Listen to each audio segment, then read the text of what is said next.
Hello, this is Tim Stutler. Welcome to a Goodlettsville Church production. Here in the fall of 2022, my wife and I had the joy of traveling to Israel. It was the first time that we were ever able to go. We traveled with Clayton King Ministries, with Clayton and Shari King, and 16 people from the Southeast United States. We had an incredible time. Our tour guide was Cyril Bar David of Yad Hashmanah Guest House. He was extraordinary. And so what I did, I filmed each one of these stops, filmed what he had to say, and we wanted to share those with you. We're calling this series The Lay of the Land. I hope that you enjoy it.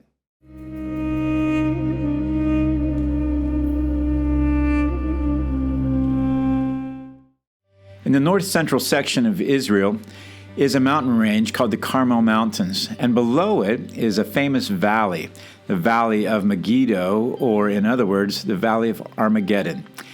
On that mountain, we see what happened in history. There's a couple things that happened there, including Deborah and Barak defeating Sisera. We also see that's where Elijah defeated the prophets of Baal and put them to death.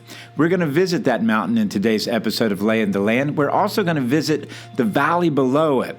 In that valley of Megiddo is a city named Megiddo, an ancient city that's gone through 20 civilizations. As they dig down, they can see 20 civilizations at least down through that history. But what's more interesting isn't the history that's already happened, it's the history to come. This is the valley where the Antichrist will set up his throne, so to speak. It's also the valley where the final battle on this earth will take place. And so enjoy the lay of the land, Mount Carmel, and the Megiddo Valley. More tribes, more people, a larger territory. And we see that Elijah, which is the prophet, the man of God, is hunted. Remember we spoke about David. Now Elijah was also hunted by whom? Ahab and Jezebel, his wife. And we see that King Ahab in that chapter, he's looking for Elijah for a long time already. For how long actually? It's already the third year. 3 years, yeah. Yeah. In the New Testament, Jesus is speaking about 3.5 years that there was drought during the time of Elijah. So the king is angry, okay? And of course, we can understand why. If you're a king over a kingdom and it doesn't rain for 3 years or maybe 3.5 years, it means death. It means that animals are dying, your crops are dying, people are dying. It's a disaster. Think of 3 years in a row that there is drought. Now, there is the morning dew. There is. Remember that here in Israel, which is very, very, very important. There is no rain, but every morning everything is wet. Okay, so it still keeps things alive in a sense. But it doesn't rain, so all the springs and everything are probably drying out.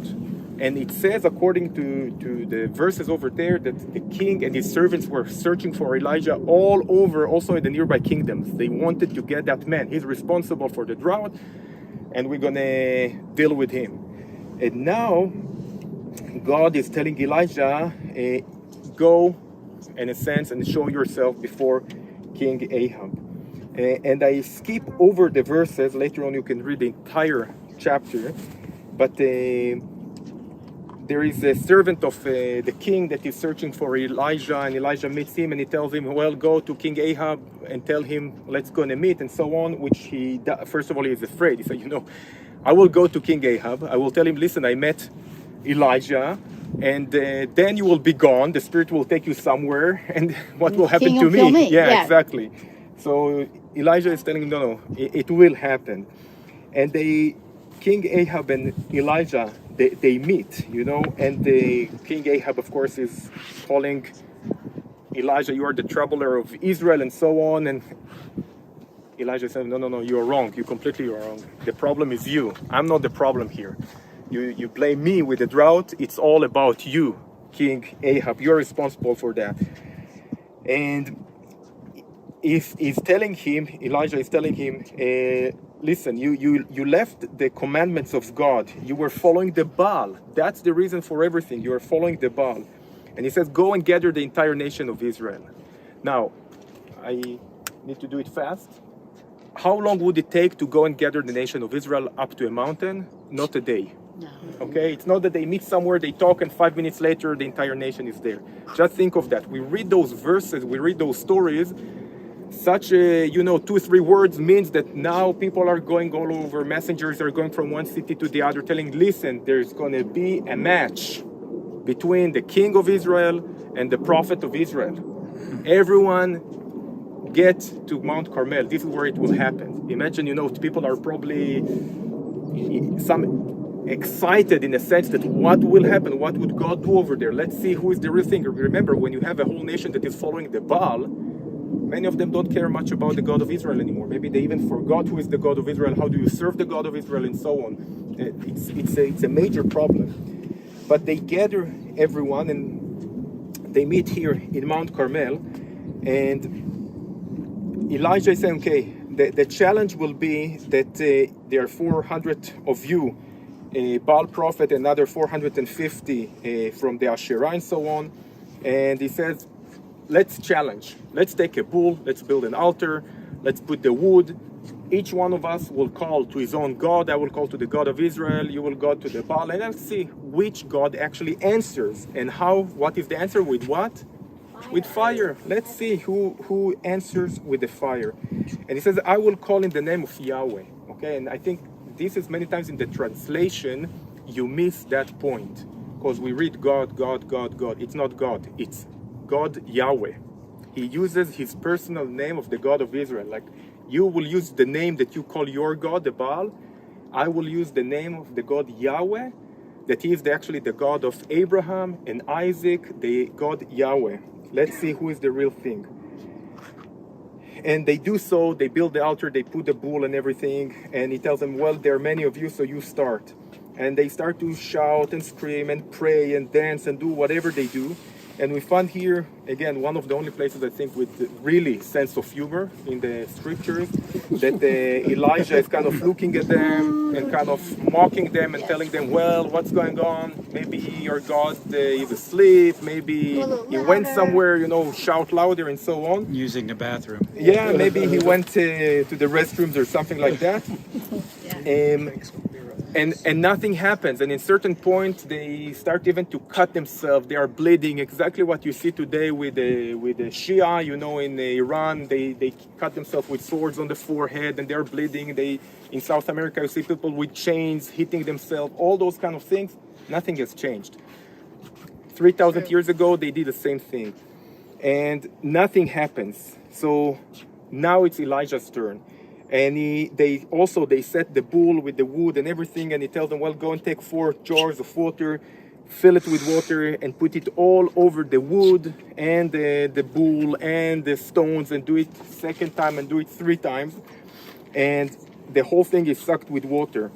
And then Elijah is saying, Yahweh, the God of Abraham, Isaac, and Israel, this day it will be known that you are yourself the God of Israel, and I'm your servant, and I did whatever I was doing according to your words. Answer to me, Yahweh. Answer, and this nation will know that you are Yahweh, their God. Again, it's all about Yahweh. It's not just general God. It's specific personal God of the nation of Israel, that they were supposed to know him for already centuries before. And the moment he says that, and he says, and you, let them know that you were the one that turned their heart, again, from you. And when he says that, the fire of God is coming and consuming the whole thing, burning the sacrifice, the bull, the wood, the stones, and even the dirt which is around it, together with the stones and the water. And the entire nation, they see that. They are shocked, I guess, from that. And what is their response? They fall on their face and they say, Yahweh, he is God. Yahweh, he is the God. And Elijah is telling them, grab now the prophets, the Baal prophets, that no one will escape, and take them down to the brook of Kishon. Look down below us, you see there is the junction where the roads are one above the other.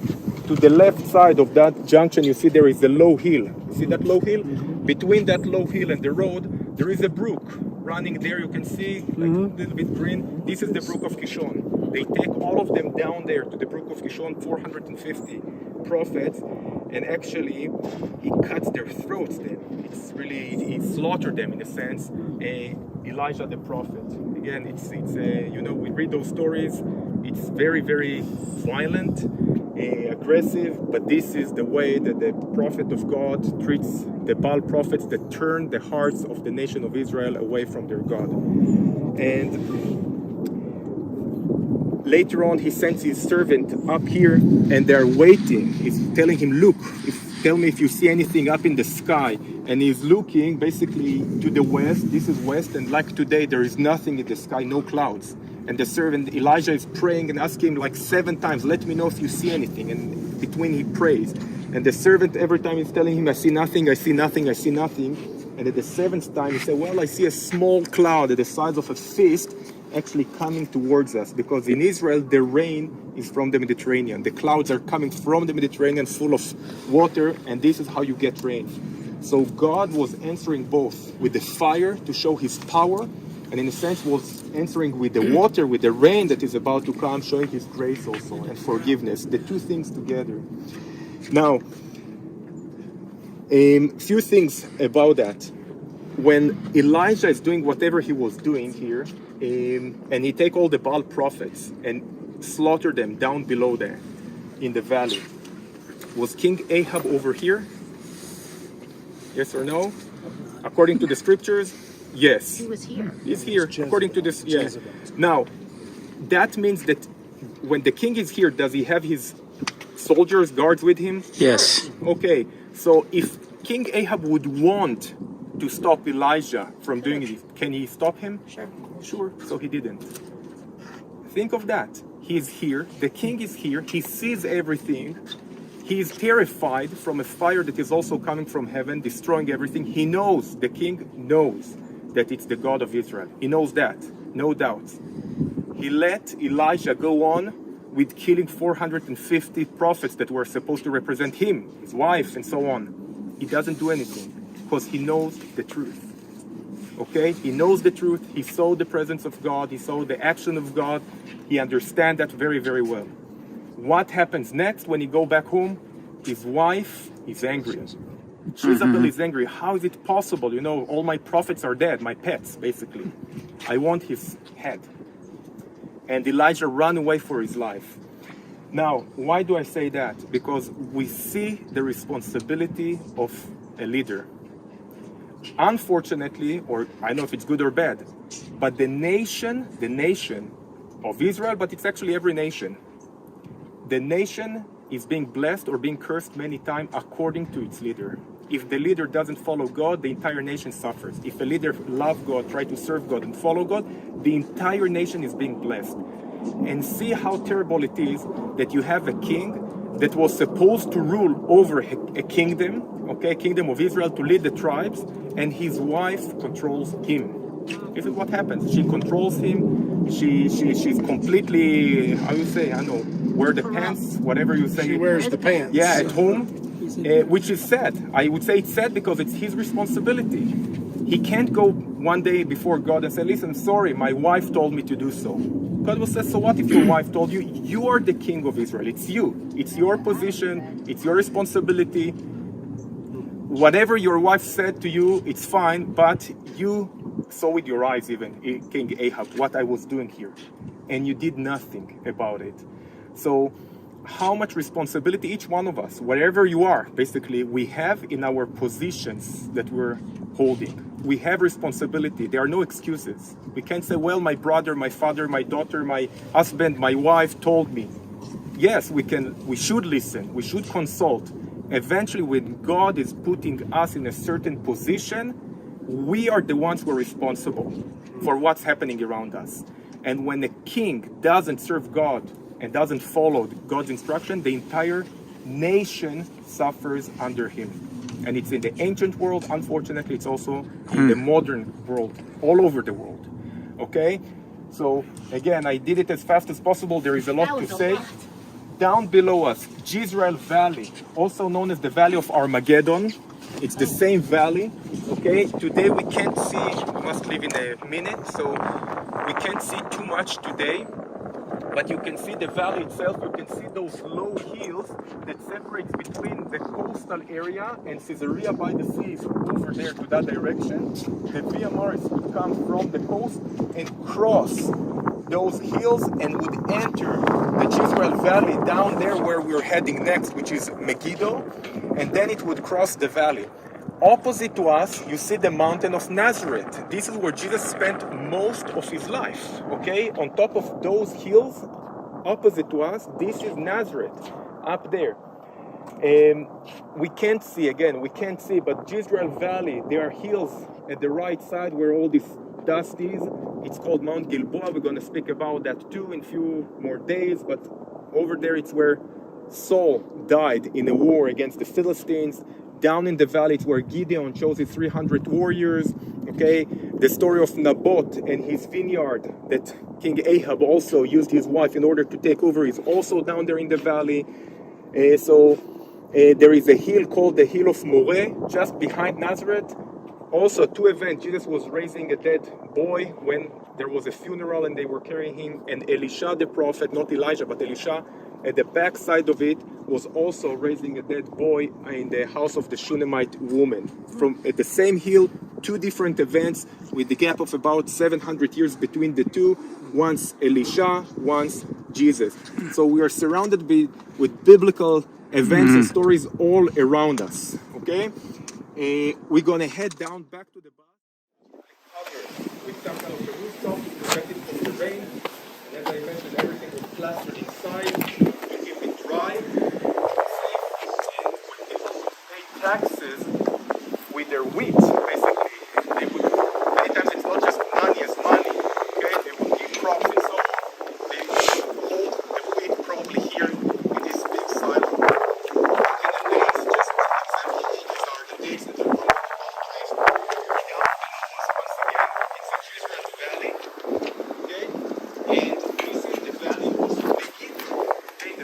Megiddo. Now you are familiar with the name Armageddon. Armageddon. Why Armageddon? In Hebrew, Har, it's mountain. Okay, Har, it's a mountain. Megiddo, it's the name of the city. So it's the valley of Mount Megiddo. Har Megiddo, Armageddon. Okay, this is how it was changing into the word, the concept, the term Armageddon. The hill or the mountain of Megiddo. And as much as we understand, once again, this valley, wide valley, will once in the future will be again a battlefield, a huge battlefield. It was in the past, okay? Armies always chose this location in order to fight each other. Why is that? Because it's wide. So if you have horses or chariots or tanks, this is where you would like to meet. You don't want to drive your tanks up the mountains where you have cliffs. It's impossible. The same things happened in the past when the British were fighting the Ottoman Turks. Also, they gathered their armies here in this valley, once against the other, and eventually the British won the war. First World War, it took over. But we believe that, remember, we started the tour in the Valley of Jehoshaphat, down in Jerusalem. I believe it's all connected one to the other. I mean, those valleys, those places will be the setting of battles that will take place here in the land of Israel against the Jewish nation. I believe that at the end, eventually, of those battles, Jesus will come and will save the nation of Israel, and finally the eyes of the nation itself will be open to admit that this was our Messiah and Lord, which we rejected for the past 2,000 years. But it won't be until my nation will be on his knees. And my nation won't be able to trust anymore its technology and Iron Dome or the United States or anything. It will be, that's it.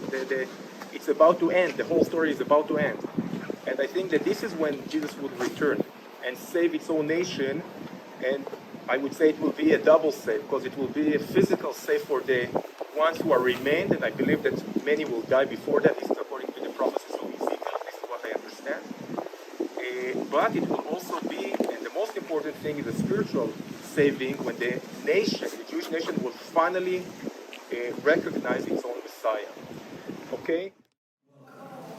This three-dimensional model in front of you was constructed in 1958. In it are represented the different periods of settlements on the mound. Every period hosts its own cultural characteristics and its unique building method and style. Both the wall run and temple site were permanent as the mound grew higher with over 30 layers of community life and destruction.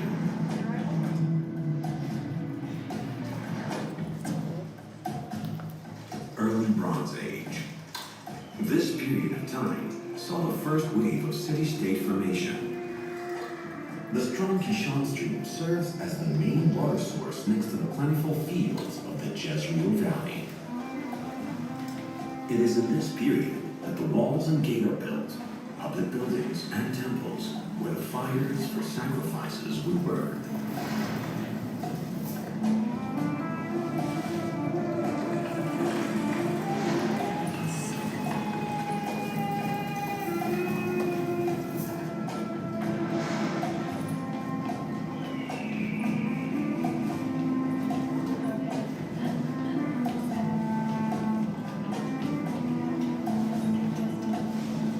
Late Bronze Age.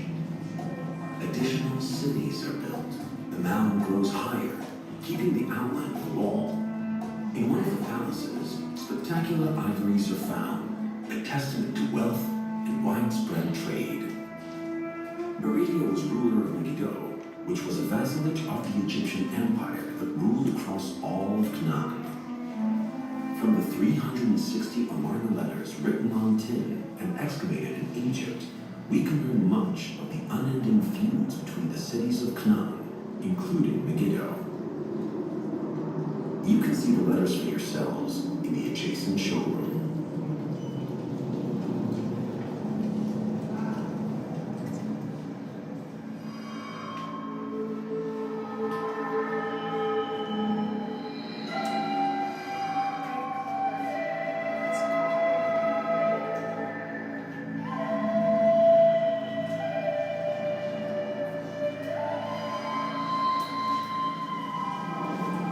The Iron Age. This time period parallels the events of the Bible. The city renews. With a strong momentum of construction, public buildings are built, and with them a magnificent gate, temples, stables, and a palace.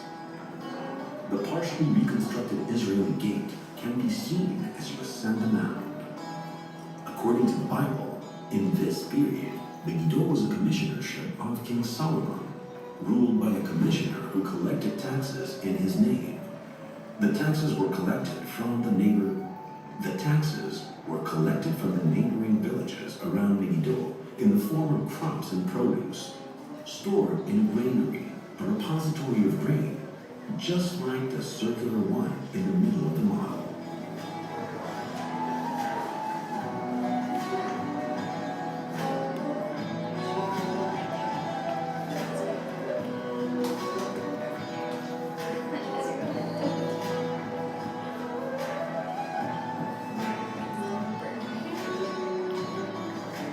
In the city, a huge water plant was constructed during the time of King Solomon or King Ahab. This was a highly sophisticated piece of engineering that took in the waters of a nearby spring and ran them through underground water tunnels, including a 60-meter shaft through the walls of the city. That way, the inhabitants of the city could survive in times of siege.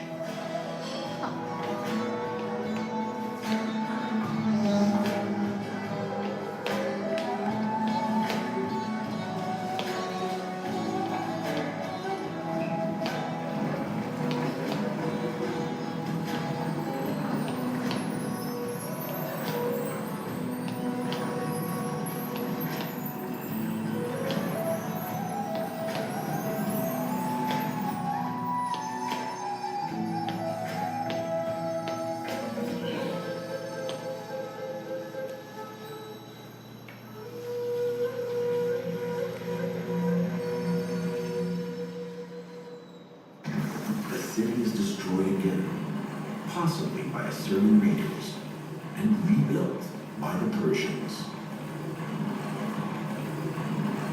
From 1903, archaeological diggings at the city of Megiddo began by 5 different excavation parties and is still being excavated to this day.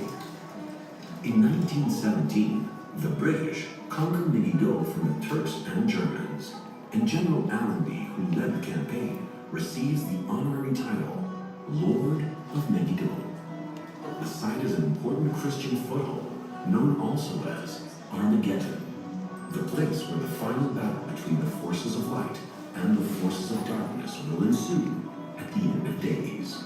The halls and structures you stand in now house the Chicago expedition crew in their time of research. Now, it's time to set out and discover the secrets of the mound for yourself. Hey, thanks for joining us for the Lay of the Land. I hope that you've enjoyed hearing our guide, Serial, and we pray that you would know a little bit more about how Israel is laid out and how that informs us in our own study, our own knowledge of the past, and in this case, certainly, our knowledge of what's going to happen in the future. God bless you, and thanks for joining us.